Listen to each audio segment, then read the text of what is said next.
Bienvenue sur Africa 24 dans cette nouvelle édition de l'Africa Tonight. Voici les titres de l'actualité.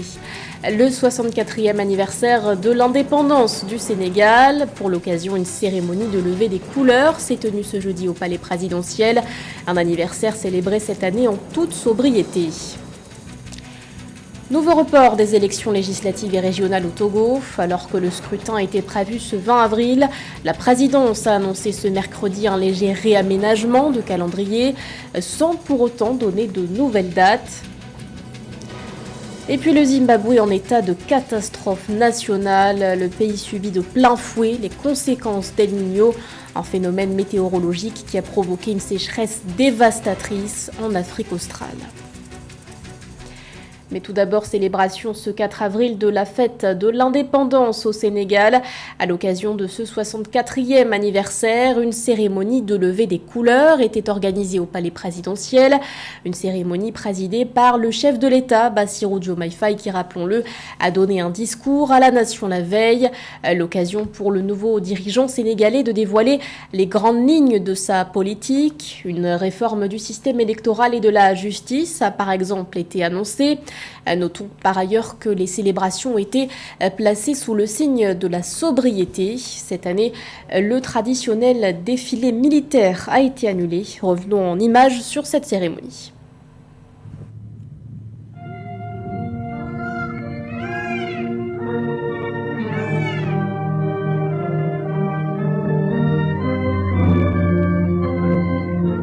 Excellence, Monsieur le Président de la République, les honneurs vous sont rendus par un détachement de l'escadron spécial de la garde présidentielle, commandé par le lieutenant John Michel Ndiaye. À vos autres, Monsieur le Président de la République.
Posez, sort, attention pour les couleurs.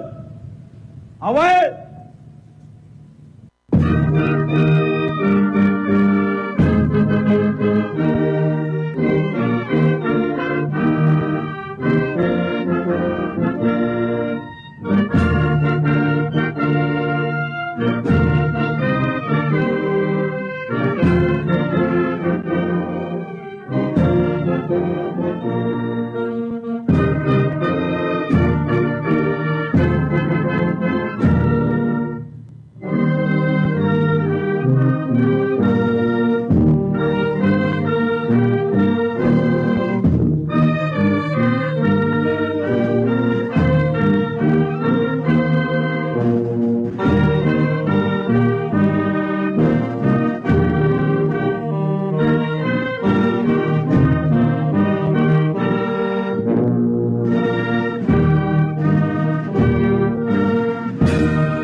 Dans l'actualité également, les élections se tiendront-elles en temps voulu au Soudan du Sud, alors que ces scrutins sont prévus pour décembre 2024.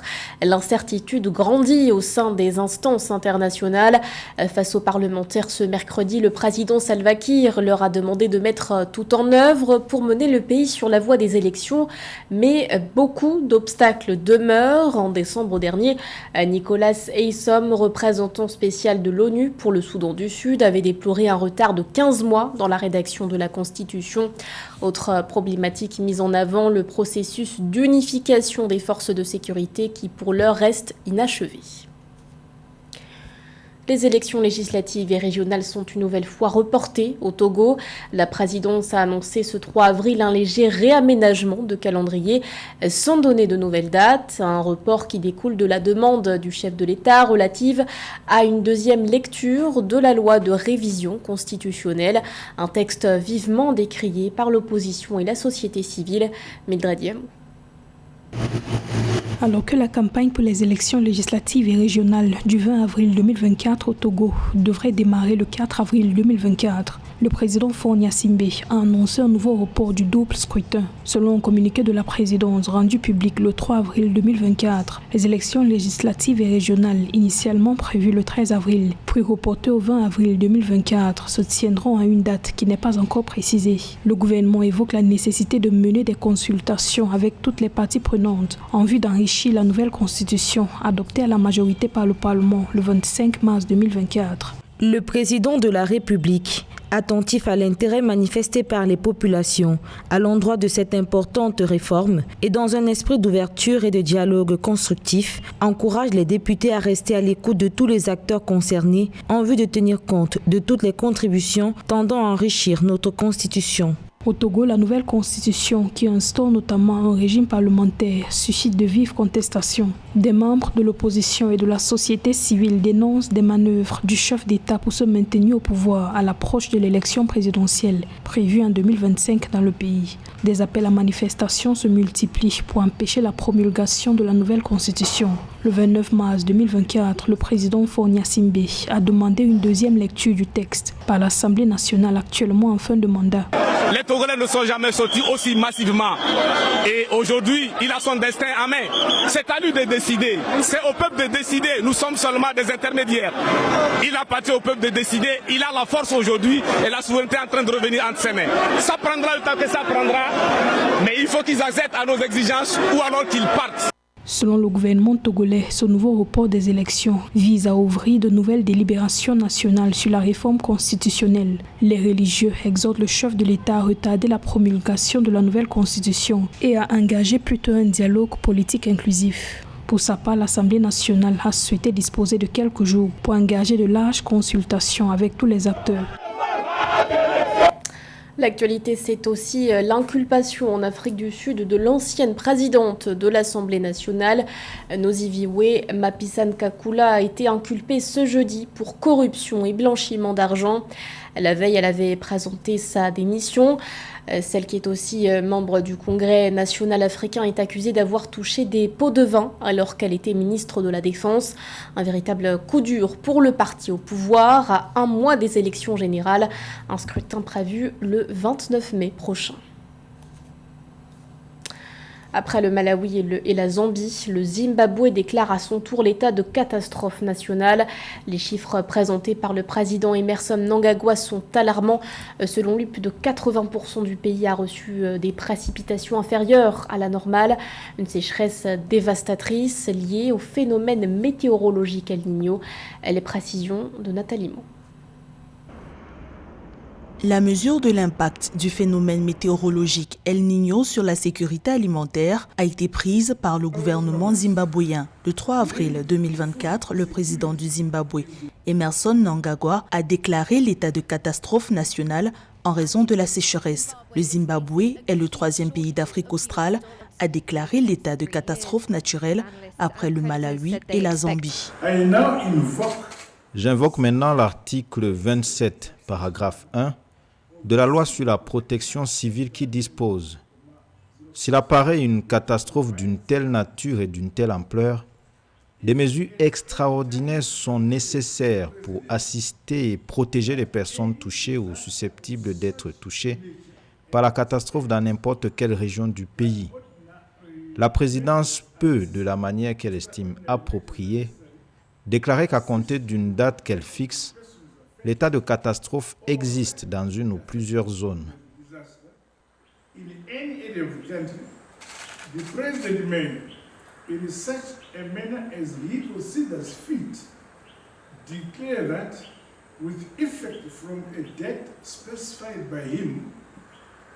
A state of disaster exists within an area or areas specified by him.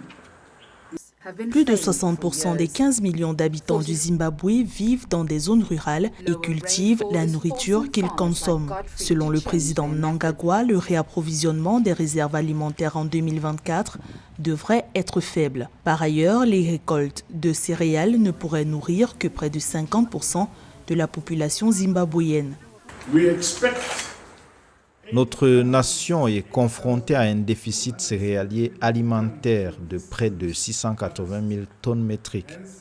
Ce déficit sera comblé par les importations. Des mesures visant à encourager la participation du secteur privé sont déjà en place. Notre priorité est d'assurer la nourriture de tous les Zimbabwéens. Aucun Zimbabwéen ne doit succomber ou mourir de faim.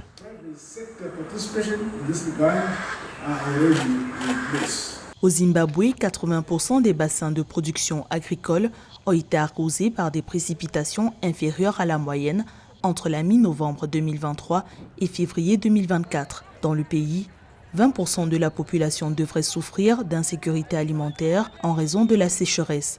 L'exécutif zimbabwéen a dressé un plan d'urgence humanitaire d'un montant de 2 milliards de dollars pour faire face aux fortes hausses de température. L'Atlantic Music Expo a attiré sa révérence au Cap-Vert. Pendant 4 jours, 26 artistes ont fait danser le public de Praia, la capitale. Une 10e édition qui a aussi offert aux producteurs l'opportunité de repérer de jeunes talents. Reportage de notre correspondant Lefty Ounou. L'Atlantic Music Expo bat son plein du 1er au 4 avril 2024 à Praia, la capitale du Cap-Vert. Organisé depuis 2013 dans l'archipel par le ministère de la Culture et la municipalité de Praia, cet événement réunit des professionnels de la musique et des artistes, jeunes talents de la musique de l'archipel et des festivaliers d'Afrique et de tous les côtés de l'océan Atlantique. L'édition 2024 porte sur le thème durabilité et formalisation, notamment la formalisation du secteur de la musique, la problématique du statut de l'artiste et les avantages de la créolité sur l'écosystème de la musique et de l'événementiel. On a 26 performances, 26 artistes qui vont jouer. On a 11 internationales et 15 nationales, mais aussi on a des différentes nationalités, presque 35 nationalités différentes, du délégué et aussi des journalistes internationaux qui sont ici. La 10e édition, c'est une édition de célébration. On a fait un hommage aux fondateurs, mais c'est surtout la célébration de la musique mondiale. À travers cette 10e édition de l'Atlantic Music Expo, des hommages ont été rendus aux précurseurs de l'événement ainsi qu'aux partenaires. Le mythique groupe musical traditionnel Anunobo Quarteto, spécialiste de l'instrument musical traditionnel Simboa, a émerveillé le public par sa performance en hommage au grand compositeur capverdien Anunobo. Ce rendez-vous international de musique révèle entre autres de jeunes artistes musiciens capverdiens et africains. Après 2017, le musicien Jocelyn Balou de la République démocratique du Congo et Borumba se produira le 4 avril 2024 au Palais de la Culture du pays.